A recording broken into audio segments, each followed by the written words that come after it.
ரோமருக்கு எழுதின நிருபம் 8ஆம் அதிகாரத்தை திருப்போம்.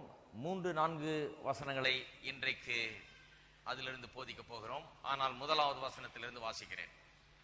3-4 வசனங்களை போதிக்க போகிறோம். ஆனால் முதலாவது வசனத்திலிருந்தே வாசிக்கிறேன்.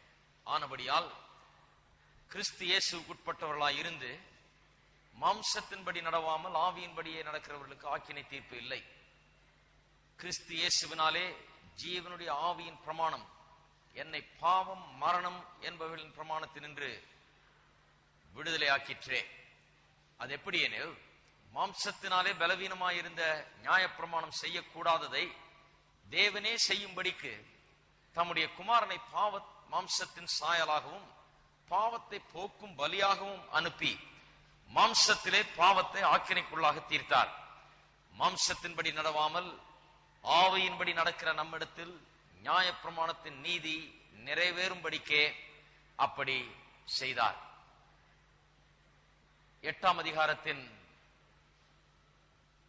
சப்ஜெக்ட் மேட்டர், பொருள் என்ன என்பதை 2 வாரத்துக்கு முன்னாலே இதை தொடங்கும் போதே நான் சொன்னேன். 8ஆம் அதிகாரம் எதை குறித்தது என்றால், விசுவாசியினுடைய ரட்சிப்பு நிச்சயமாய் நிறைவேறும்.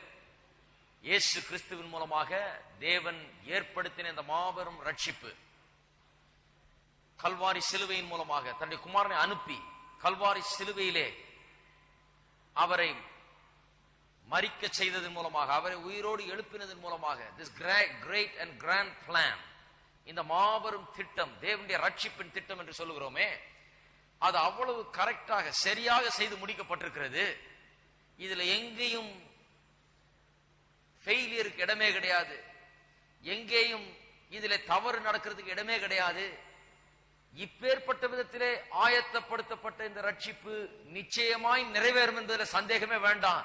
தேவன் இதை திட்டமிட்டு அதை செயல்படுத்தி இவ்வளவு செய்திருக்கிறார். ஆகையினாலே உங்களுடைய ரட்சிப்பு நிறைவேறுமா நிறைவேறாதா, கடைசி வரை அது ஈடேறுமா ஈடேறாதா, இந்த பாவ மன்னிப்பு நீதி நீங்கள் பெற்றிருக்கிற இந்த தேவனுடைய கிருபை கடைசி வரைக்கும் நிற்குமா நிற்காதா என்பதை பற்றி கொஞ்சம் கூட சந்தேகம் இருக்கக்கூடாது.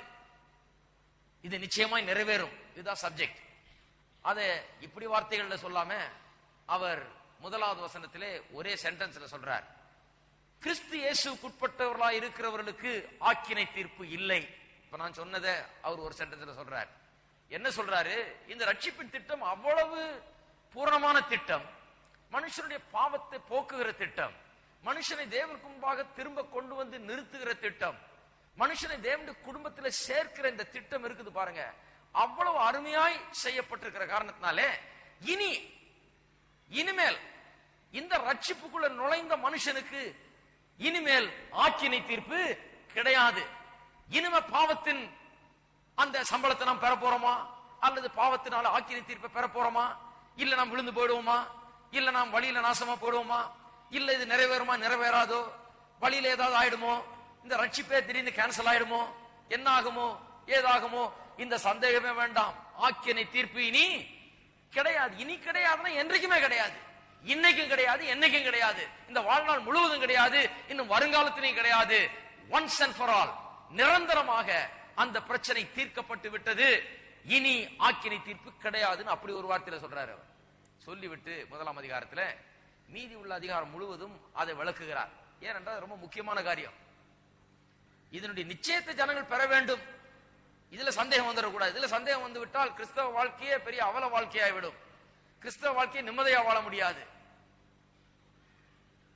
ஆகையால இந்த அதிகாரம் முழுவதும் இதுக்கென்று அவர் ஒதுக்கி வைக்கிறார்.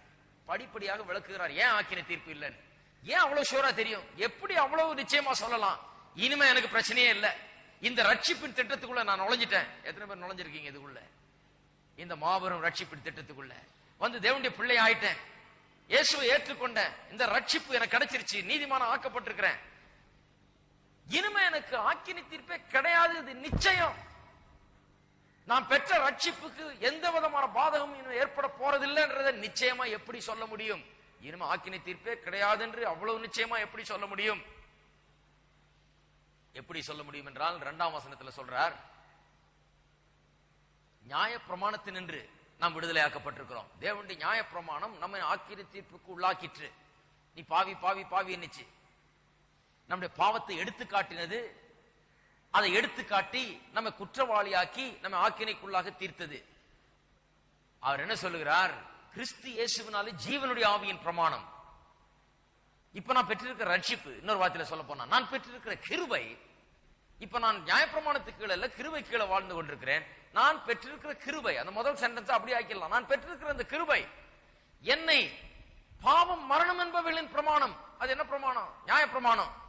அது பாவத்தை வெளிக்கொண்டு வந்து என்னை மரணத்துக்குள்ளாக்கிற்று. அந்த பாவம் மரணம் என்பவர்கள் பிரமாணத்தில் என்று விடுதலை ஆக்கிற்று. நிச்சயமா எனக்கு எப்படி தெரியும் எனக்கு ஆக்கினை தீர்ப்பு இல்லைன்னு? ஏனென்றால் நான் இனி நியாயப்பிரமாணத்துக்கு கீழ் இல்லை, என்னை ஆக்கினை தீர்ப்புக்கு உள்ளாக்கின அந்த நியாயப்பிரமாணத்துக்கு கீழாக நான் இப்பொழுது இல்ல. அதுதான் என்ன குற்றவாளி குற்றவாளின்னு சொல்லிட்டு வந்தது. இப்பொழுது நான் கிருபைக்குள்ளாக இருக்கிறேன், ஆகையால எனக்கு ஆக்கினை தீர்ப்பு இல்லை. அதை நான் போன வாரம் போதித்து விட்டேன். இப்ப இன்னொரு விளக்கம் தர்றார் 3வது வசனத்துல. இன்னொரு விதமான விளக்கம், ஏன் ஆக்கினை தீர்ப்பு இல்லைன்னு பல விதமா விளக்குறார் பாருங்க. அப்போஸ்தலனாகிய பவுலுடைய போதனைகளின் மேன்மை இதுதான். சரியான பிரசங்கியார். உன்னை சொல்லி அப்படியே விட்டுறது இல்ல, உன்னை சொல்லிட்டு பேசாம அடுத்ததுக்கு போறது இல்ல, கடகடன் எதையோ 1 2 3 சொல்லிட்டு போயிடுறது கிடையாது. சொல்லிட்டு அதை கொஞ்சம் விளக்குறது, அதை பற்றியே பேசிட்டு இருக்கிறது, அதை என்ன உதாரணம் கொடுக்கிறது, அதை இன்னும் கொஞ்சம் தீவிரமா விளக்குறது. அப்படிதான் அவர் சொல்லுகிறார். அப்படி சொல்லும் போது சத்தியம் ஆழமாய் பதிந்து விடுகிறது. இப்ப 2வது விளக்கம் கொடுக்கிறார், ஏன் ஆக்கினை தீர்ப்பு இல்லை. எப்படி அவ்வளவு நிச்சயமா தெரியும்? இனிமே எனக்கு இந்த ரட்சிப்புக்கு எந்த விதமான பாதகமும் ஏற்படாது. கிறிஸ்துவை நம்புகிறவன் ஒருபோதும் வெட்கப்பட்டு போவது கிடையாது. இந்த ரட்சிப்புக்குள்ள நுழைந்தவன் ஒருபோதும் ஏமாந்து போகிறது கிடையாது. இயேசுவை நம்பினவன் ஒருபோதும் தேவன் முன்பாக குற்றவாளியா நிற்க முடியாது. இந்த ரட்சிப்பு கடைசி வரை கிரியை செய்யும், தேவன் முன்பாக நிறுத்தும், பரலோகத்துக்கு கொண்டு போய் சேர்க்கும். எப்படி நிச்சயமா சொல்லலாம்? இன்னொரு விளக்கத்தை சொல்லுகிறார் 3ஆம் 4ஆம் வசனத்திலே. அந்த விளக்கங்களை 4 பகுதியாய் பிரிக்கலாம். ஒன்று, அவர் என்ன சொல்லுகிறார்? நியாயப்பிரமாணம் என்ன செய்யக்கூடாமற் போயிற்று. நியாயப்பிரமாணத்தினால் என்ன செய்ய முடியவில்லை. தேவன் நியாயப்பிரமாணத்தை கொடுத்தார், ஆனா அது என்ன செய்ய முடியல அப்படிங்கறத விளக்குகிறார். 2வது, ஏன் அந்த நியாயப்பிரமாணம் அதை செய்ய முடியாமல் போயிற்று. why the law could not do it. முதல்ல what the law could not do, நியாயப்பிரமாணத்தினால என்ன செய்ய முடியவில்லை. 2வது, ஏன் நியாயப்பிரமாணத்தினால அதை செய்ய முடியவில்லை. 3வது, தேவன் நியாயப்பிரமாணத்தினால் செய்யக்கூடாதது தேவன் எப்படி செய்தார், அதை விளக்க போகிறோம். ரொம்ப அருமையான காரியங்களை இந்த அடுத்த 2-3 வாரங்கள்ல போதிக்க போகிறோம். இந்த நாம் விசுவாசிக்கிற இந்த உபதேசத்தை குறித்து தேவன் என்ன செய்தார், நியாயப்பிரமாணத்தினால் செய்யக்கூடாம போனதை தேவன் எப்படி செய்து முடித்தார் என்பதை விளக்க போகிறோம். இந்த ரட்சிப்பின் பெரிய மேன்மையை விளக்க போகிறோம். 4வதாக, இவைகளின் மூலமாக நமக்கு வந்து கிடைக்கும் பலன், பயன் என்ன? தேவன் செய்து முடித்த இந்த ரட்சிப்பின் கிரியினால் நமக்கு வந்து கிடைக்கும் பயன் என்ன? 4 காரியங்கள். நியாயப்பிரமாணத்தினால் என்ன செய்யக்கூடாமற் போயிற்று, ஏன் அதை செய்யக்கூடாமற் போயிற்று நியாயப்பிரமாணத்தினால, தேவன் அதை எப்படி செய்து முடித்தார், அதன் மூலமா நாம் பெறும் பயன் என்ன? இந்த 4 காரியங்களை தான் வருகிற 2-3 வாரங்களில் நாம் விளக்க போகிறோம். 1வது காரியத்தை பார்ப்போம். நியாயப்பிரமாணம் செய்யக்கூடாததை தேவனே செய்யும்படிக்கு என்று 3ஆம் வசனம் சொல்லுகிறது. மறுபடியும் பார்ப்போம். அதெப்படி எனில், மாம்சத்தினாலே பலவீனமாயிருந்த நியாயப்பிரமாணம் செய்யக்கூடாததை தேவனே செய்யும்படிக்கு தம்முடைய குமாரனை பாவ மாம்சத்தின் சாயலாகவும் பாவத்தை போக்கும் பலியாகவும் அனுப்பி மாம்சத்திலே பாவத்தை ஆக்கினைக்குள்ளாக தீர்த்தார். இதெல்லாம் படிக்கும் போது சில தவறான உபதேசங்கள் இதுல இருந்தெல்லாம் எழும்புது. அதையும் கொஞ்சம் கவனிக்க வேண்டியதா இருக்குது. இது அப்படியே பாசிட்டிவா எக்ஸ்பிளைன் பண்ணிட்டு போறதுல நன்மை இருக்குது. இருந்தாலும் இவைகளிலிருந்து எழும்புகிற தவறான சில கருத்துக்கள் சில பல பரவி இருக்குது சபையார் மத்தியிலே. அந்த கருத்துக்களையும் எடுத்து சொல்ல வேண்டும். ஏது தவறு என்பதையும் காட்ட கடமைப்பட்டிருக்கிறேன். அது இதுல தான் வருது அந்த தவறு. இதை தவறாக அவர்கள் புரிந்து கொள்ளுகிறதுனால ஏற்படுகிற ஒரு தவறான உபதேசமா இருக்கிறது. உபதேசம் தவறுனா வாழ்க்கையே தவறா போயிடும். உபதேசம் சரியா இருந்தா வாழ்க்கை சீரா போகும். உபதேசம் ரொம்ப முக்கியம். அந்த உபதேசம் நமக்குள்ள கிரியை செய்கிறது. நம்ம என்ன போதிக்கப்படுறோமோ, என்ன நம்புகிறோமோ, என்னத்தை விசுவாசிக்கிறோமோ அது நம்ம அப்படியே மாற்றுகிறது. வாரம் பூரா இங்க உட்கார்ந்துகிட்டு தப்பான உபதேசத்தை கேட்டுக்கிட்டே இருந்தா அதுக்கேற்ற மாதிரி மாறிவிடுங்க. சரியான உபதேசத்தை கேட்டா அதுக்கேற்ற போல நாம் மாறுகிறோம். உபதேசம் நம்ம மாற்றுகிறது. சத்தியம் நமக்குள்ள உண்மையாகவே கிரியை செய்கிறது. ஆகையாலே முதலாவதாக இதுல இருந்து எழும்புகிற ஒரு தவறான கருத்தை நான் சுட்டிக்காட்ட விரும்புகிறேன். சிலர் இந்த வசனத்தை வாசிக்கும் போது நியாயப்பிரமாணம் செய்யக்கூடாததை தேவன் செய்தார், தம்முடைய குமாரனை அனுப்புவதன் மூலமா அப்படி செய்து முடித்தார் என்கிறதை எப்படி வாசிக்கிறார்கள் என்று சொன்னால், நியாயப்பிரமாணம் பாவத்தை அழிக்க முடியவில்லை. நியாயப்பிரமாணத்தினால நியாயப்பிரமாணம் மனுஷனுக்குள்ள இருக்கிற பாவத்தை மேற்கொண்டு அவனை நல்லவனாக, யோக்கியனாக, சீரானவனாக அவனை வைக்க முடியவில்லை. தேவனுடைய பார்வையில நியாயப்பிரமாணத்தின்படி நடக்கிற மனுஷனாக, 10 கற்பனையும் செய்யற மனுஷனாக நியாயப்பிரமாணத்தினால் அவனை ஆக்க முடியவில்லை. ஆக்க முடியாதனால, நியாயப்பிரமாணம் பாவியை நல்லவனா மாற்ற முடியாதனால, பாவத்தை அழிக்க முடியாதனால, பாவத்தை போக்க முடியாதனால இயேசுவை தேவன் அனுப்பினார். இயேசுவை தேவன் அனுப்பி எப்படி அதை மேற்கொண்டார் என்றால், பாவத்தை அழிக்க முடியாமல் இருந்த நியாயப்பிரமாணம் எப்படி இயேசு நியாயப்பிரமாணம் செய்ய முடியாத செய்தார் என்று அவர்கள் விளக்குகிறார்கள். என்ன சொல்லுகிறார்கள்? இயேசு 10 கற்பனையை நிறைவேற்றி பூரணமான ஒரு வாழ்க்கையை வாழ்ந்தார். அது உண்மை. பாருங்க, தவறான சத்தியங்கள்ல என்ன பிரச்சனைனா, நிறைய உண்மை இருக்கும், கொஞ்சம் தவறு இருக்கும். ஹலோ, நிறைய உண்மை இருக்கும், ஏறக்குறைய கரெக்டா தான் இருக்கும், ஆனா அதுல கொஞ்சம் தவறு இருக்கும். அவர்கள் என்ன சொல்லுகிறார்கள்? இயேசு சீரான வாழ்க்கை 10 கற்பனைப்படி கரெக்டா வாழ்ந்தார். அவர்கிட்ட குற்றமே இல்லை, அவர்கிட்ட பாவமே கிடையாது. அப்படி வாழ்ந்தது நிமித்தமாக அவர் பாவத்தை போக்கினார். எப்படி போக்கினாராம்? வாழ்ந்தது நிமித்தமா. இங்கதான் கோளாறு. வாழ்ந்தது நிமித்தமாக பாவத்தை போக்கினார், வாழ்ந்து காண்பித்து விட்டார். பாவியா இருந்த மனுஷன் இவ்வளவு நாள் அப்படி வாழ முடியாம இருந்தது, நியாயப்பிரமாணத்தின்படி செய்ய முடியாம இருந்தது. மனுஷன் செஞ்சு செஞ்சு பார்த்து அவனால முடியாம போயிட்டு, நியாயப்பிரமாணத்தினால பாவத்தை போக்க முடியல. ஆகையால கிறிஸ்து வந்தபோது பாவத்தை மேற்கொண்டு அவர் ஜெயித்து வாழ்ந்தபடினாலே, பாவம் அற்றவராய் வாழ்ந்தபடினாலே அவர் பாவத்தை போக்கிவிட்டார் என்று சொல்லுகிறார்கள். அவர் தம்முடைய வாழ்க்கையினாலே, பரிசுத்த வாழ்க்கையினால பாவத்தை போக்கிவிட்டார். அப்புறம் என்ன சொல்றாங்க? அவரை நம்புகிற நாம், அவர்களை விசுவாசம் வைத்திருக்கிற நமக்குள்ளும் ஆவியானவர் நாமும் அப்படி பாவத்தை மேற்கொண்டு வாழுகிற வாழ்க்கையை நமக்கு அவர் தருகிறார். இதுல என்ன பிரச்சனைனா, சிலுவையே விட்டுட்டாங்க. குமாரனை அனுப்பி சிலுவையின் மூலமா பாவத்தை போக்கினார்ன்றத கணக்கில் எடுத்துக்கொள்றது இல்ல. பல வருஷங்களுக்கு முன்பதாக ஒரு வேத பண்டிதர் இப்படியாக எழுத ஆரம்பித்தார். அவர் என்ன எழுதினார்? இயேசுவை குறித்து ஒண்ணுமே நிச்சயமா சொல்ல முடியாது. அவருடைய எழுத்துக்களின் சாராம்சத்தை சொல்றேன். இயேசுவை குறித்து எதையுமே நிச்சயமா சொல்ல முடியாது. ஒரே ஒண்ணுதான் நிச்சயமா சொல்லலாம், அவர் சிலுவையில மரிச்சார், அவ்வளவுதான் நிச்சயம். அவர் பிறந்தது கன்னியின் வயிற்றுல பிறந்தாரா, அல்லது எப்படி பிறந்தார், என்ன பண்ணாரா, எங்க இருந்து வந்தார், வானத்திலிருந்து வந்தாரா, இல்ல சாதாரண மனுஷனா தான் இருந்தாரா, இதெல்லாம் நிச்சயம் இல்லைன்ட்டார். உயிர்த்தெழுதல் கூட நிச்சயம் இல்லைன்ட்டார். ஒன்னே ஒண்ணுதான் நிச்சயம், இந்த இயேசு என்கிற மனுஷன் சிலுவையில மரிச்சார், அவ்வளவுதான் நிச்சயம், வேற எதுவுமே நிச்சயம் இல்லைன்ட்டார். ஏன் அப்படி சொல்றாரு? இத சொல்லிட்டு சொல்றாரு, ஆக அவர் கன்னியின் வயிற்றுல இருந்து பிறந்தார்ன்றதெல்லாம் முக்கியம் இல்ல, அவர் உயிர்த்தெழுந்தாரா என்னன்றது முக்கியம் இல்ல, அவர் தேவனிடத்திலிருந்து வந்தாரா, தேவனுடைய குமாரனா, தேவன் மனுஷனானாரா, இதெல்லாம் கூட முக்கியம் இல்ல. எது முக்கியம்? சுவிசேஷத்தில் சொல்லப்பட்டிருக்கிற அவருடைய வாழ்க்கையை கவனிக்க வேணும்னாரு. அவருடைய வாழ்க்கையை கவனித்து பார்த்தால் நமக்கு விளங்குகிறது எப்படி வாழ வேண்டும் என்று. எப்படி அவர் நன்மை செய்கிறவராய் சுற்றி திரிந்தார், எவ்வளவு நல்லவராய் இருந்தார், எவ்வளவு எடுத்துக்காட்டாக வாழ்ந்தார், எவ்வளவு ஒரு உதாரணமாக, முன் உதாரணமாக, அநேகருக்கு முன்மாதிரியாக இருந்தார். இதை பார்த்து நாமும் ஆண்டவரிடத்தில் ஜெபித்தோம் என்றால் ஆவியானவர் நமக்கு உதவி செய்வார், நாமும் அவரை போலவே அப்படி வாழ ஆரம்பிப்போம். எனக்கு ஞாபகம் இருக்குது, நான் பைபிள் காலேஜில் படிச்ச காலத்துல இதை எங்கேயோ பிடிச்சி வாசித்தேன். நான் வாசித்த உடனே எனக்கும் தப்புன்னு பாருங்க, சாத்தான் வேலை செய்யறான். எனக்கும் அந்த அறிவில்லாத காலத்துல, அவ்வளவு படிக்காத காலத்துல எனக்கு உள்ள தோணும், ஆமா அதெல்லாம் ரொம்ப முக்கியம் இல்லையே, இவர் வானத்திலிருந்து வந்தாரா, தேவனுடைய குமாரனா, கன்னியின் வயிற்றுல பிறந்தாரா, இதெல்லாம் அவ்வளவு பெரிய ஒரு முக்கியமான ஒரு காரியம் இல்ல. என்னத்தை போதிக்கணும் நாம? இயேசு எப்படி வாழ்ந்தார், எவ்வளவு நல்லவரா இருந்தார் அப்படின்னு போதிச்சு ஜனங்களும் ஜெபம் பண்ணி ஆவியானவரின் உதவியின் மூலமா அவரை போலவே வாழ்ந்து காட்டணும். இதுதான் வாழ்க்கை, இதுதான் போதிக்கணும்னு திடீர்னு யோசனை வந்தது எனக்கு. நல்ல காலம். அந்த யோசனையில இருந்து ஆண்டவர் மீளும்படியாக எனக்கு உதவி செய்தார். முக்காவாசி செமினரிகளிலே, வேதாம கல்லூரிகளில் இப்படிதான் போதிச்சிடுறாங்க. இந்த மாதிரி உபதேசங்கள் வந்து விட்டது.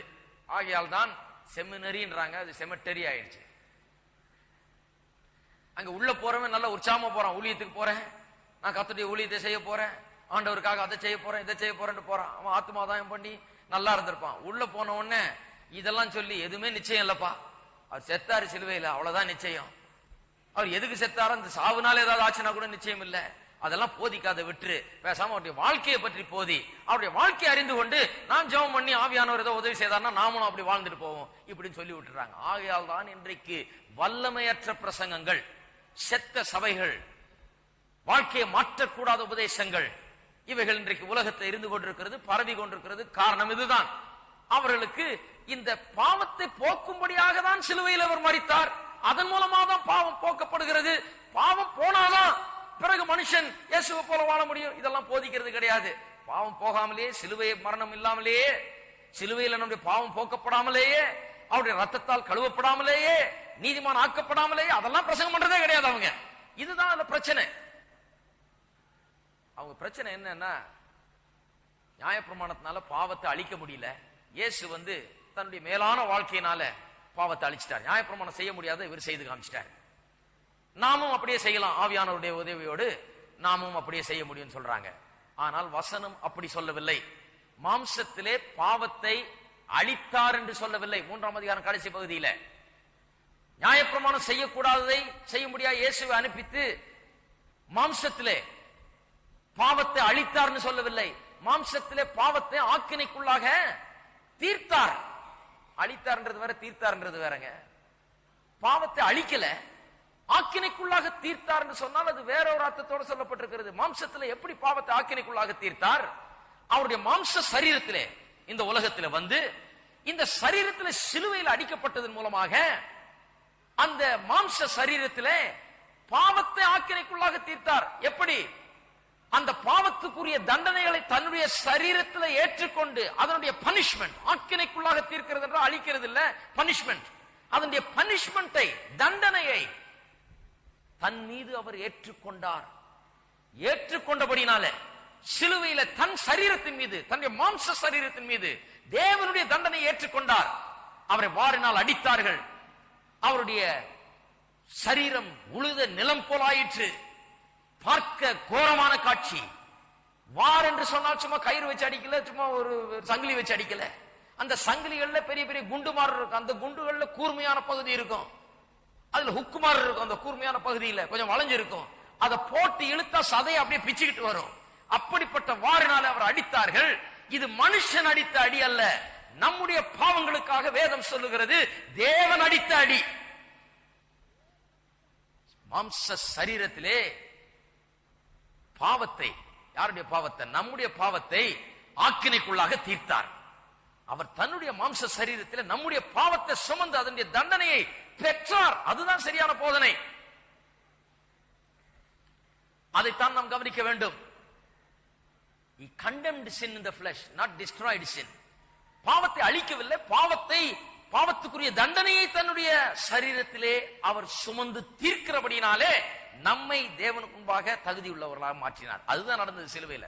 பாருங்க, இதெல்லாம் சரியா புரிந்து கொள்ளணும். பாவத்தை அழிச்சிட்டாரு அப்படி கிடையாது. பாவத்திற்குரிய தண்டனையை ஏற்றுக்கொண்டார். தண்டனையை ஏற்றுக்கொண்டதன் மூலமாக இன்னைக்கு நம்முடைய பாவத்தின் நிமித்தமாக நாம் தேவனிடத்திலிருந்து தூரமாக இருக்க வேண்டிய அவசியம் கிடையாது. நம்முடைய பாவத்தின் தண்டனை அவர் மீது விழுந்தது. ஆகையால் நாம் இன்றைக்கு அடிக்கப்படல. நம்மை பார்த்து தேவன் முகத்தை திருப்பிக் கொள்ளவில்லை. சிலுவையிலே தேவன் முகத்தை திருப்பிக் கொண்டார் இயேசுவினிடத்திலிருந்து.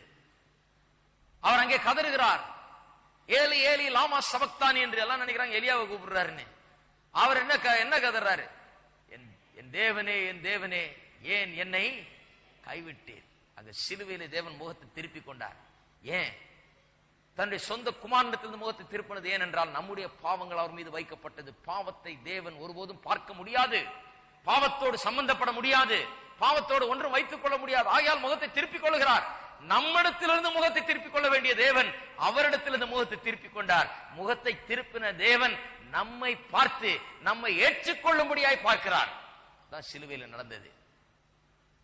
அவர் அந்த பாடப்பட்டார், தேவன் முகத்தை திருப்பிக்கிட்டாரு. முகத்தை திருப்பின தேவன் அது நிமித்தமாக உங்களையும் என்னையும் கனிவோடு பரிவோடு அன்போடு பார்க்கிறார், ஏற்றுக்கொள்கிறார். இதுதான் சிலுவையில் நடந்தது.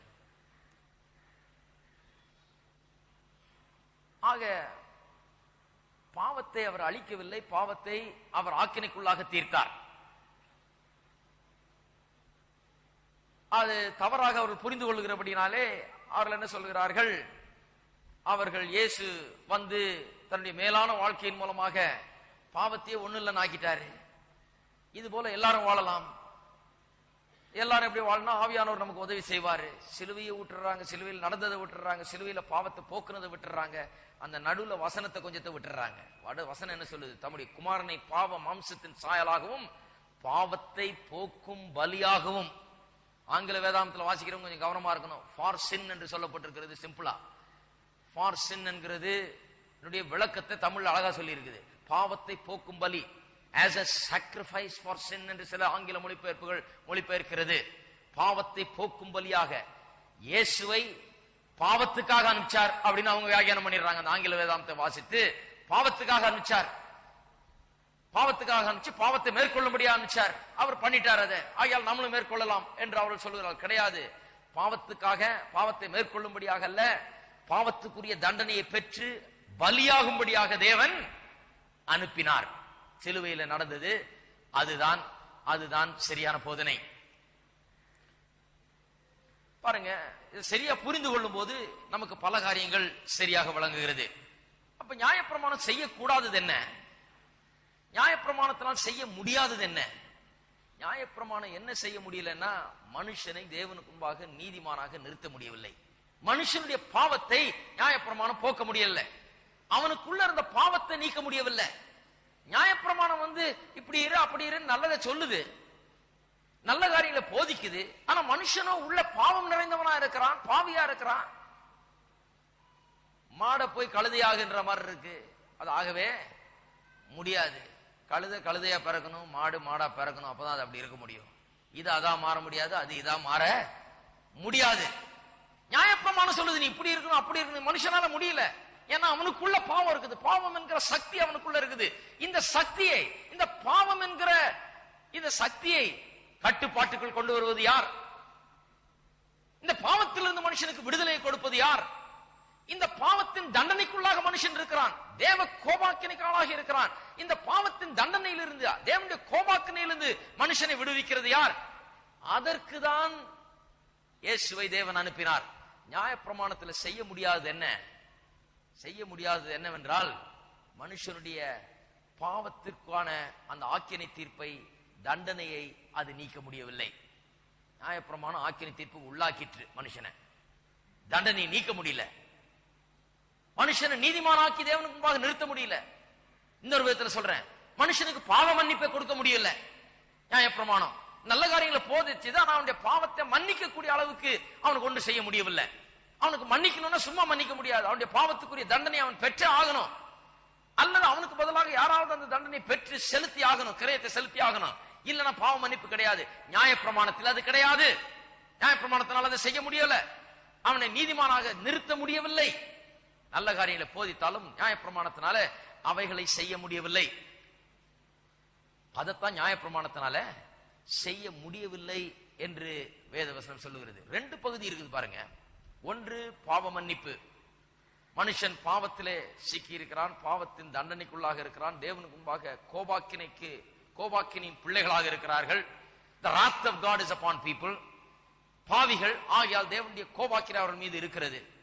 தண்டனைக்குள்ளாக வேண்டியவர்கள் அவர்கள், மரண தண்டனை பெற்றவர்கள். அப்படிதான் மக்கள் இருக்கிறாங்க. நியாயப்பிரமாணம் அதை பற்றி ஒண்ணு செய்ய முடியவில்லை, அது ஒரு சைடு. சிலர் இந்த ஒரு சைடோட நிறுத்திடுறாங்க, ஒரு பகுதியோட. சரி, நியாயப்பிரமாணம் செய்ய முடியாது என்ன, எனக்கு பாவ மன்னிப்பை தர முடியவில்லை, அதை வந்து இயேசு எனக்கு சிலுவையில மரித்து என்னுடைய பாவத்தை சுமந்ததன் மூலமாக எனக்கு அதை கொடுத்துட்டார் என்று சொல்லுகிறார்கள். நல்லது, ஆனால் அது வெறும் ஒரு சைடு தான். ஒரு நாணயத்தை எடுத்துக்கொண்டா அதுக்கு ரெண்டு பக்கம் இருக்குது. ஒரு பக்கத்தை அழித்து விட்டு கொண்டு போய் வெறும் ஒரு பக்கத்துல இருக்க படத்தோட கொண்டு போய் கொடுத்தா அவன் சந்தேகப்படுவான் கடைக்காரன். ஏன்னா உண்மையா இந்தியா தேசத்து நாணயமா என்ன, செல்லுமா செல்லாதான்னு பார்ப்பான். ரெண்டு பக்கமும் இருக்கணும். ஆகையால் இந்த சத்தியத்துக்கு ரெண்டு பக்கம் உண்டு. இயேசு சிலுவையில செய்தது மனுஷனுடைய பாவத்திற்குரிய தண்டனையை பெற்று அவன் பாவ மன்னிப்பை பெறும்படியாக ஒரு நிலையை அவனுக்கு ஏற்படுத்தி கொடுத்தது ஒரு பக்கம். இன்னொரு பக்கம் என்ன, அவனுக்கு தன்னுடைய நீதியே கொடுக்கிறார், தன்னுடைய நீதியே கொடுக்கிறார். சிலுவையின் மூலமாக எனக்கு நடந்தது என்ன, வெறும் என் பாவம் மன்னிக்கப்பட்டு சரி உன் பாவம் பழசெல்லாம் மறந்துடலாம் அப்படின்னு சொன்னதில்லை ஆண்டவர். அதோட நிறுத்திடல, பழசெல்லாம் அழித்து ஒழித்து போட்டு அதுக்கப்புறம் புதுசா ஒண்ணு தர்றார். இது மறுபக்கம். நீதி எனக்கு கொடுக்கப்படுகிறது, தேவனுடைய நீதியே எனக்கு கொடுக்கப்படுகிறது. இந்த தேவ நீதி கொடுக்கப்படும் போது நான் தேவனுக்கு முன்பாக நிற்கக்கூடிய திராணியை நான் பெறுகிறேன். அப்ப தேவனுக்கு முன்பாக நான் போய் நிற்கும் போது நடுங்கிட்டு போக வேண்டியதில்லை, பாவம் மன்னிக்கப்பட்டது அப்படின்னு சொல்லிட்டு போறதில்ல, ஆகையால் நான் வந்து நிக்கிறேன். அப்படி கிடையாது. பாவம் மன்னிக்கப்பட்ட பிறகு எனக்கு தேவ நீதியினால் நான் போர்த்தப்பட்டிருக்கிறேன், மூடப்பட்டிருக்கிறேன். தேவ நீதி எனக்கு கொடுக்கப்பட்டிருக்கிறது. ஆகையால் தான் நான் தேவனுக்கு முன்பாக போய் நிற்கிறேன். இந்த இரண்டு பகுதிகளும் ரொம்ப முக்கியம். இந்த ரெண்டு பகுதிகளும் ரொம்ப முக்கியம். அது அருமையா சொல்றாரு பாருங்க. ரோமர் 8ஆம் அதிகாரம் 29ஆம் வசனத்திலே ரொம்ப அழகாக அதை விளக்குகிறார். தம்முடைய குமாரன் அநேக சகோதரருக்குள்ளே முதற் பேரானவராய் இருக்கும் பொருட்டு தேவன் எவர்களை முன் அறிந்தாரோ அவர்களை தமது குமாரனுடைய சாயலுக்கு ஒப்பாயிருப்பதற்கு முன் குறித்திருக்கிறார். தேவன் யாரையெல்லாம் முன் அறிந்து வைத்திருக்கிறாரோ, இன்றைக்கு ரட்சிக்கப்பட்டவர்கள் தேவனால் முன்னறியப்பட்டவர்கள். நாம் ரட்சிக்கப்படுவோம் தேவனுக்கு முன்னே தெரியும், அது தெரிஞ்சு வச்சிருக்கிறார். அப்படி ரட்சிக்கப்பட்டவர்களை எதற்கு முன் குறித்திருக்கிறாராம்? தன்னுடைய குமாரனுடைய சாயலுக்கு ஒப்பாயிருப்பதற்கு முன் குறித்திருக்கிறார். அப்படின்னா என்ன அர்த்தம்? ரட்சிக்கப்பட்டவர்களை வெறும் பாவ மன்னிப்போடு அனுப்பிவிட அவர் சித்தம் கொள்ளவில்லை. ரட்சிக்கப்பட்டவர்களை தன்னுடைய குமாரனை போலவே நீதி உள்ளவர்களாக, தன்னுடைய குமாரனுக்கு என்ன தகுதி இருக்குதோ அதே தகுதி நிறைந்தவர்களாக அந்த சாயலுக்கு ஒப்பா இருக்கும்படி அவர்களை முன் குறித்திருக்கிறார். இருக்கிறீங்களா? இயேசு தேவன் இப்பொழுது நம்ம பார்க்கும் போது என்ன பார்க்கிறாரு? இயேசுடைய நீதியை பார்க்கிறார். அவர் சொல்றாரு, அவர் இப்படி சொல்றது இல்ல, ஓ அந்த ஆளா, இந்த குறையெல்லாம் இருக்குது அந்த ஆள்கிட்ட, அந்த ஆளா, அப்படி கிடையாது. அவர் நம்ம பார்க்கும்போது எப்படி பார்க்கிறார்? என்னுடைய குமாரனை போலவே இருக்கிறான். சாம் செல்லதுரையா, என்னுடைய குமாரனை போலவே இருக்கிறான். உச்சந்தலிலிருந்து உள்ளங்கால் வரை தேவனுடைய நீதியை பார்க்கிறார். தன்னுடைய சொந்த குமாரனை எப்படி அவர் ஏற்றுக்கொள்வாரோ அது போல என்னை ஏற்றுக்கொள்கிறார், உங்களை ஏற்றுக்கொள்கிறார். இதுதான் விசுவாசிகளுக்கு புரியுறது இல்ல. பாருங்க, என்ன முன் குறிச்சிட்டார் அந்த நிலைக்கு. எந்த நிலைக்கு? வெறும் பாவ மன்னிப்பை பெற்றுட்டு என் பாவம் எல்லாம் மன்னிக்கப்பட்டுருச்சுங்க, இனிமே பாவம் செய்யாம இருந்தா சரி, அதோட தப்பிச்சோம் பொழைச்சோம் இருப்போம். அப்படி கிடையாது. அதை விட மேலான நிலைக்கு, என் பாவம் எல்லாம் மன்னிக்கப்பட்டு சுத்திகரித்து கழுவப்பட்டு சுத்தமாக்கப்பட்டது மட்டுமல்ல, என்னை உச்சந்தலிலிருந்து உள்ளங்கால் வரை கிறிஸ்துவனுடைய நீதியினால் என்னை போர்த்தி இருக்கிறார். என்னை காணும் போது என்னை தன்னுடைய குமாரனை காணுவது போல என்னை காண்கிறார். நான் அவருடைய சாயலுக்கு ஒப்பாயிருக்கும்படி என்னை நியமித்து விட்டார். இதை யாராவது மாத்த முடியுமா? ஹலோ, நான் சொன்னேன் இல்லையா, ஒருத்தர் சொல்றார் நீ மோட்சம் போவியா பார்க்கலாம். இது அவராலையும் மாத்த முடியாது, அவங்க தாத்தாவாலையும் மாத்த முடியாது. தேவன் முன் குறித்து விட்டார். தேவன் சொல்லிட்டார், இவன் அழைத்திருக்கிறேன், இவன் என் பேர்ல விசுவாசம் வச்சுட்டான், என்னுடைய அழைப்பை அவன் ஏற்றுக்கொண்டான், என்னிடத்துல வந்து விட்டான், இவன் என்னுடைய குமாரனுடைய சாயலுக்கு ஒப்பாயிருக்கும்படியா நான் முன் குறித்து விட்டேன். இப்ப அவனுக்கு நீதி போர்த்தப்பட்டிருக்கிறது. அவனுடைய அன்றாட வாழ்க்கையில ஆவியானவர் உதவி செய்து அவன் அந்த நீதிக்கு ஏற்றவாறு நடக்கும்படியும் அவனுக்கு உதவி செய்வார். அதுதான் பரிசுத்தமாகுதல். இருக்கிறீங்களா? இதுதான் நமக்கு நடந்திருக்கிறது. இதைத்தான் அப்போஸ்தலனாகிய பவுல் பல விதத்தில் சொல்றார். இந்த இரண்டாம் பகுதி ரொம்ப முக்கியம். பாருங்க, என் பாவம் போனதுன்றதை நிறைய பேர் ஏற்றுக்கொள்கிறார்கள். சாதாரண சபைகள் எல்லாம் அதை ரொம்ப ஏற்றுக்கொள்கிறார்கள். இயேசு பாவத்தை மன்னிப்பார், இயேசு பாவத்தை மன்னிப்பார், இயேசு பாவத்தை மன்னிப்பார்ன்றாங்க. அது பாதி உபதேசம். பாவத்தை மன்னிப்பார்ன்றது பாதி உபதேசம். பாவம் மன்னிச்சா போதாது, பாவம் மன்னிச்சதுக்கு மேலாக இன்னொன்று நடந்திருக்கு. இதை போதிக்காதனாலதான் விசுவாசிகள் அந்த அறிவுல வளர முடியல, விசுவாசிகள் அந்த தைரியத்துல ஜெபிக்க முடியல, விசுவாசிகள் அந்த நம்பிக்கையோட தேவனுக்கு முன்பாக வர முடியல, அந்த வெற்றியில வாழ முடியல.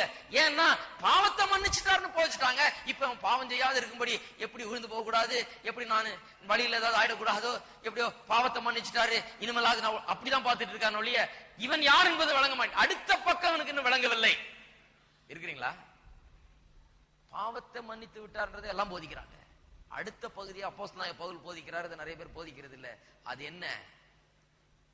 வாசிங்க 4ஆம் வசனம். மாம்சத்தின்படி நடவாமல் ஆவியின்படி நடக்கிற நம்மிடத்தில் நியாயப்பிரமாணத்தின் நீதி நிறைவேறும்படிக்கே அப்படி செய்தார். அந்த நீதி, நியாயப்பிரமாணத்தின் நீதி நம்மிலே நிறைவேறும்படி, நியாயப்பிரமாணத்தின் நீதி நம்மிலே நிறைவேறும்படி. நியாயப்பிரமாணம் சொல்லுகிற தண்டனை மட்டும் இல்ல, நியாயப்பிரமாணம் சொல்லுது பாவத்தின் சம்பளம் மரணம் சொல்லுது. அப்ப நியாயப்பிரமாணம் சொல்றபடி நான் சாகணும், எனக்கு பதிலா அவர் செத்தார். அந்த விதத்துல நியாயப்பிரமாணம் நிறைவேறுது. அது மட்டுமல்லாமல் நியாயப்பிரமாணம் எந்த நீதி தேவனுக்கு ஏற்றது, தேவன் முன்பாக எந்த நீதி ஏற்றுக்கொள்ளப்படும் என்று சொல்லுகிறதோ அந்த நீதி என்னிலே நிறைவேறும்படியாய் செய்தார். என்ன நிறைவேறி இருக்குது? அது எப்படி நிறைவேறிச்சு? இயேசுவின் நீதி எனக்கு கொடுத்ததன் மூலமாக அந்த நீதி என்னிலே நிறைவேறிட்டது. நியாயப்பிரமாணத்தின் நீதியை நிறைவேற்றினவர் அவர், அதன்படி நடந்தவர், பாவமற்ற வாழ்க்கையை வாழ்ந்தவர். நான் அவருக்குள்ள வந்துட்ட பிறகு, நான் கிறிஸ்துவுக்குள்ள வந்துட்ட பிறகு என்னில் அந்த நீதி நிறைவேறி விட்டது. பாருங்க, இது இரண்டாவது பகுதி உபதேசம். என்னுடைய பாவம் மன்னிக்கப்பட்டது மட்டுமல்ல, நியாயப்பிரமாணத்தின் நீதி என்னில் நிறைவேறி இருக்குது. அதனுடைய தண்டனையை பெற்றது மட்டும் இல்ல, நியாய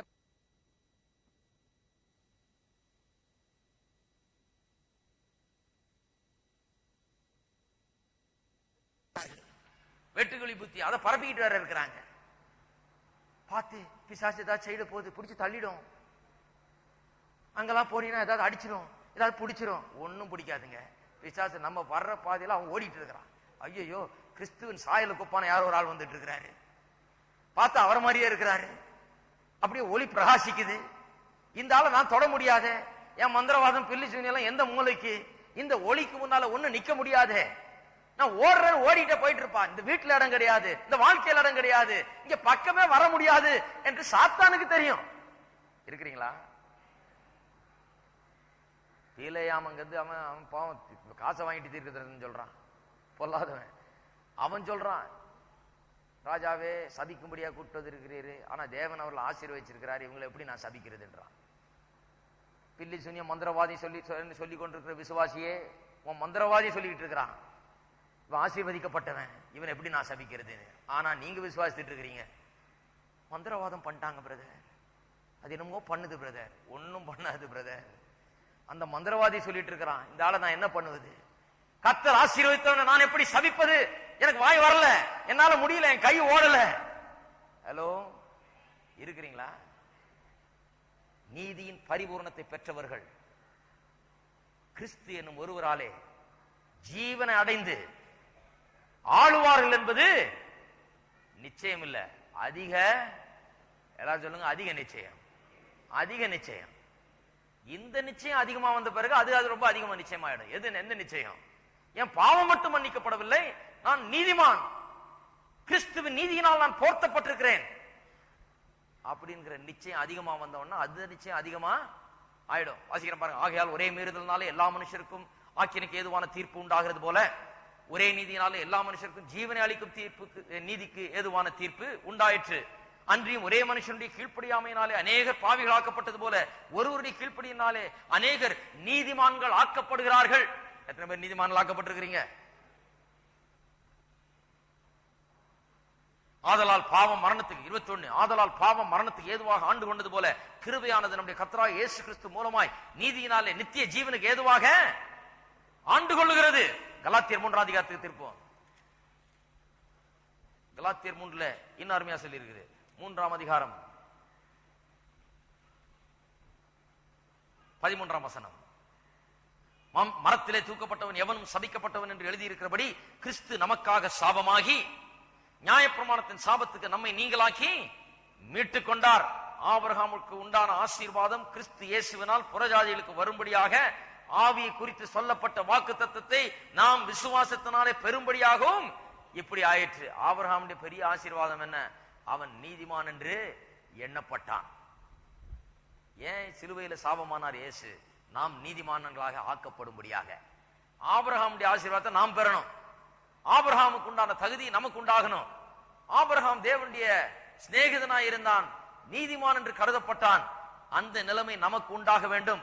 21ஆம் வசனத்தை பார்ப்போம். 3ஆம் அதிகாரம் 21ஆம் வசனம். அப்படியானால் நியாயப்பிரமாணம் தேவனுடைய வாக்கு தத்தங்களுக்கு விரோதமா? அல்லவே. உயிரை கொடுக்கத்தக்க நியாயப்பிரமாணம் அருளப்பட்டிருந்ததானால் நீதியானது நியாயப்பிரமாணத்தினால் உண்டாயிருக்குமே. நீதியானது நியாயப்பிரமாணத்தினால் உண்டாக முடியாது, கிறிஸ்துவின் மூலமாக மட்டும்தான் உண்டாகிறது என்பது தெளிவாக நமக்கு பல இடங்களிலிருந்து விளங்குகிறது. நியாயப்பிரமாணத்தினால் அதை தான் செய்ய முடியல. நியாயப்பிரமாணத்தினால் மனுஷனுடைய பாவத்தை மன்னித்து அவனை சுத்திகரிக்கக்கூடிய ஒரு காரியத்தை செய்ய முடியல. நியாயப்பிரமாணத்தினால் அவனை நீதிமானாக்கவும் முடியவில்லை. இந்த ரெண்டு காரியம் செய்ய முடியல. இந்த ரெண்டு காரியத்தை செய்யறதுக்காக தான் இயேசுவை தேவன் அனுப்பினார். அவர் சிலுவையில பாவத்தை சுமந்ததன் மூலமாக இவனுடைய பாவங்கள் மன்னிக்கப்பட்டு இவன் சுத்திகரிக்கப்பட்டு அவன் நீதிமானாகவும் ஆக்கப்படுகிறான். இந்த ரெண்டு காரியம் நியாயப்பிரமாணம் செய்ய முடியாத யார் செய்கிறார்? இயேசு நமக்காக பலியானபடினாலே செய்து முடிக்கிறார். ஏன் நியாயப்பிரமாணம் அதை செய்ய முடியலங்கிறத பார்க்கிறோம். ரோமர் 8ஆம் அதிகாரத்துக்கு திருப்போம். ஏன் நியாயப்பிரமாணம் அதை செய்ய முடியல? 3ஆம் வசனத்தை வாசிப்போம்.